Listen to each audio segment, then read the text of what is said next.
Welcome to my channel. I go by the name Divine Pisces 444. What you can expect from this video, you're about to see actual pictures and footage of extraterrestrials, interdimensional beings, celestial beings. You may see some angels, earthly creatures, a whole lot, okay? If you don't know my story, 2020, my life completely changed when an EBE-ET, which is a higher dimensional ET, basically came to me and my sons, and he marked us. We've had several encounters ever since. But I want to share with you guys a dream / premonition I had back in October, late October 2002. I was actually warned about what is happening today. So in the dream, this is the crazy part. In the dream, I'm staying with my, I'm in the same area. So I was living in the area where I had the dream, and now I've moved back to that area, okay? So yeah. So it's a late night. This is the dream now. And I decided to go for a walk. You know, I was just going to, there's a schoolyard next door. I was just going to walk around the school and come on back home. When I ran into my sister's ex-husband, Sean. And I hadn't seen Sean for a few years, you guys. So I was really excited to see him. We were trying to catch up and, we started walking together. And a few moments after we kind of linked up, here comes a car, and it slows down as it pulls up, and it's Uncle Larry, which was a good friend of the family who had been deceased for 4 years at that time of the dream. Now, I'm going to say this. I was born with a sixth sense. I've always been sensitive to energy and spirits. I've always been the one in the family to have dreams of loved ones getting ready to pass, etc. So when loved ones come to me in my dreams, I know that that's not just a regular dream. So he has us, he says, hop in. I'll take you off for a little ride and drop you back off. So long story short, Uncle Larry, he was like Chink and Chong, okay? He loved the smoke. So he had a little something with him. And Sean's in the back seat. He asked if he could smell it. So should have known better. So he hands Sean, the sample. And next thing I know, I hear the back door, as we're going past the school, I hear the back door open. And I look back and Sean's gone. He done jumped out the car. And I turned and looked at Larry's face, and baby, if looks could unalive, I would have been unalive at that moment. So I jumped out the car. I didn't feel safe. So I catch up with Sean. I give him this lecture, why would you do that, etc., whatever. And, we kind of laughed it off, and we continued walking through this large schoolyard.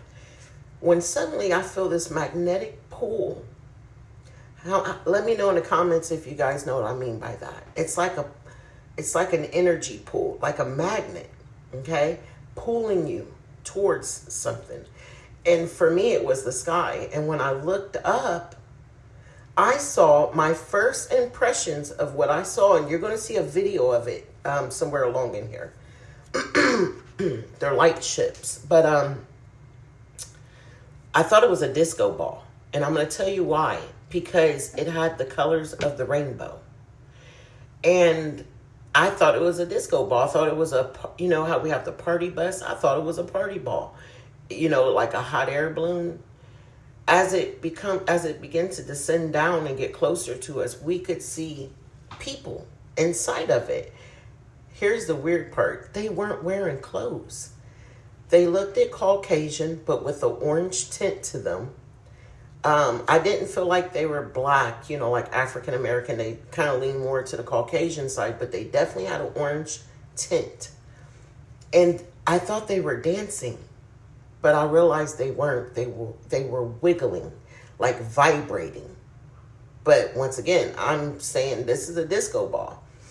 And so we kind of made jokes and like, wow, how much would it cost to, ride that? And the things they come up with. And we just kind of brushed it off and continued walking. Moments later, after looking away, all of a sudden, from the right corner of our view, we see what looks like a flying sheet of metal, aluminum, very, very shiny, come flying down. You guys, it went straight through the tree. And I'm just standing there. We both paused like, did we just see that? But the tree is just standing. Like, it looked like it went through the tree. And sure enough, a couple moments later, timber, the tree falls. And so we panicked instantly. We started running. And next thing I know, Sean knocks me down to the ground. And I'm like, what? I go to lift my head and he pushes my head back down. And I'm so grateful he did, because as soon as he did it, sure enough, a sheet of metal flies over our head. And I'm like, oh no, we got to get inside. It's, what the heck? And he's like, it's an invasion. And I'm like, what? We jump to our feet. We start running. Somehow, I ran towards the houses, and I guess he was running towards the school. We got separated. So when I came out on the street, there was it was houses, but there was a little row of flat apartments. It was about 4 of them, I believe. Well, the very first one, I saw an older man standing at the end of his sidewalk, like he was out there trying to figure out what was going on. There they are. Now this happens every morning, like clockwork. Okay, early morning, several of them take off, and I've caught them lifting up from the alley, from the top of people's houses. And this is 22 years later, 23? Come on. So anyways, back to the dream. So I go over there because I'm like, I cannot let this old man, he doesn't know what's happening. I need to get him back in the house. So I run over there. And he's like, what's going on? What's going on out here? I said, sir, it's not safe. We got to get you back in the house. So as we're heading up to his door, I see his wife standing in the door, and she's holding what appears to be a biracial 1-year-old little boy. Now, at the time, you guys, I was 7 weeks pregnant, but I did not know. I wouldn't find out until 3 weeks after having a dream. So I get them in the house. We close the door. I asked both of them, I said, do you have a Bible?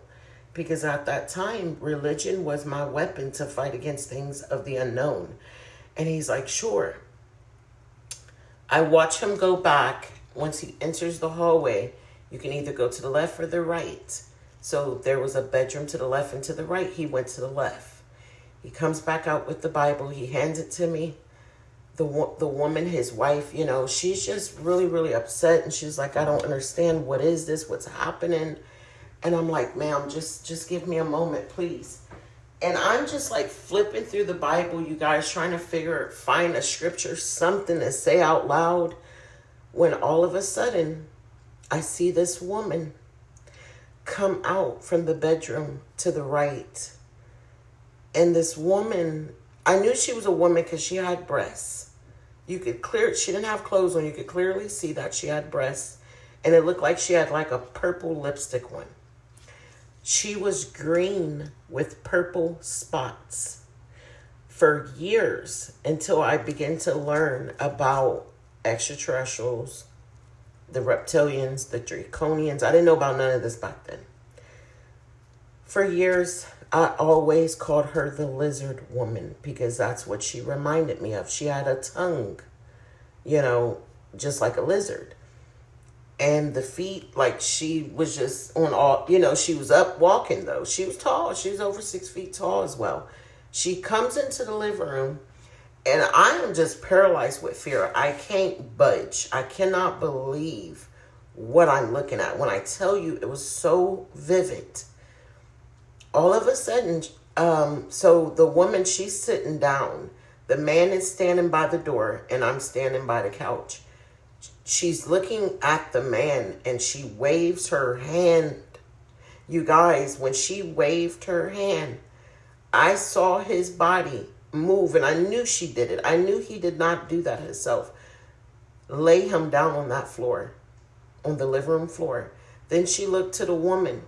Now, at this point, the woman had put the child down on the couch and went to get up to go, see about her husband. And she did the same thing. She looked at the woman, waved her hand. The woman laid down on the floor. She laid them both down on their back, side by side. She then raises her hand for the last time. And I felt this pressure in my abdomen, lifting me up. It was like an invisible force lifting me up and laying me down onto the floor beside them. It was painful. It was not pleasant whatsoever. Like, it was very uncomfortable.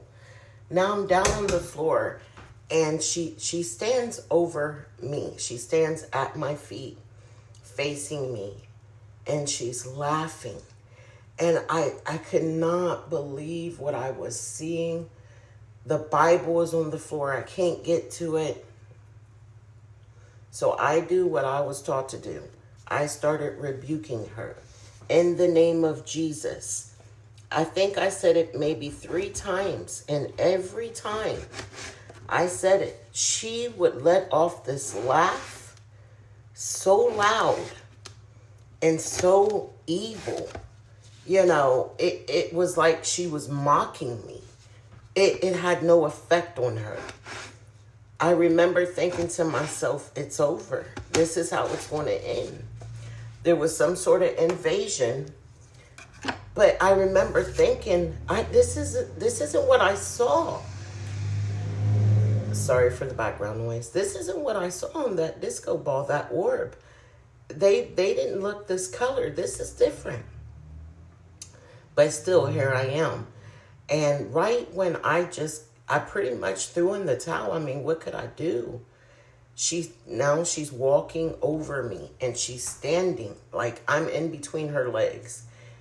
And she's taken both of her hands, placed it in front of her, which is above my abdomen.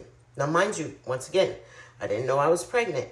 And she starts doing her hands like in a circle, one going inwards, one going outwards. And I started to feel this deep, deep pulling sensation in my abdomen. She was trying to take my baby, but I didn't know I was pregnant, though. Remember, there's a 1-year-old, biracial. By the way, the couple, they were Caucasian. There was a biracial little boy sitting on that couch. I would learn later on, when he was 1 year old, he looked identical to the little boy I saw. So right when I thought, all was over, like this is it, I felt this sense of power, this powerful energy. Some refer to it as the Kundalini energy. It starts at the root chakra, the base of your spine. I felt this ball of energy form, and it began to move up through my body. I remember it coming up through the throat and out the mouth. And when my mouth opened, I spoke a different language. For years, I thought I was speaking in tongues, but I never heard tongues like that before. It did not sound like, a church speaking in tongues type of sound. This was like a different foreign language. All I know is when I began to speak, she started screaming. And so I continued. And as I was speaking, she literally disintegrated right in front of us. It's like she burned up. We didn't see any fire, no flames, but she disintegrated right in front of us until she was a pile of ashes. And, as soon as she was no more, that, invisible force that was holding us down broke. And all 3 of us was able to get up. And so we all got to our feet. And I was literally going to take that child with me because I felt like it was my sense of duty. Like, not, it wasn't a color thing. It wasn't about race. But I felt a connection with the child. And like I said, I would later learn on it because it was my son. I turned towards the couch to pick him up, and he wasn't there. And I remember crying, letting this cry out. I thought she got him. And so I told him, I said, whatever you do, stay in the house. I flew out that front door and ran all the way home. As I'm running, I could see where it looked like the houses. You could tell something hit some of those houses out there, like a tornado, something. So I get into the house. My stepfather greets me. He's like, what the heck is going on? And I'm like, listen, it's not over. We need to get to the basement. We need to get to the basement now. We all head to the basement. My father had like my stepdad had like a 2x4 he put over the basement door. It's like a reinforcement. As soon as we got downstairs and got into the corner, we heard what sounded like heavy footsteps. Doo-doo. And it was several of them, at least 3, landing on top of the house. My sister looked like she wanted to scream, and I told her, I said, you better not say a word. Don't even breathe. We need to be quiet. Boom! The front door comes down. They done kicked it down. You can hear them now walking into the house. One went in the back room. Another one was moving around the living room. And here comes the one in the kitchen. The basement door is right there. So as he moves around through the kitchen, he's getting ready to exit the kitchen.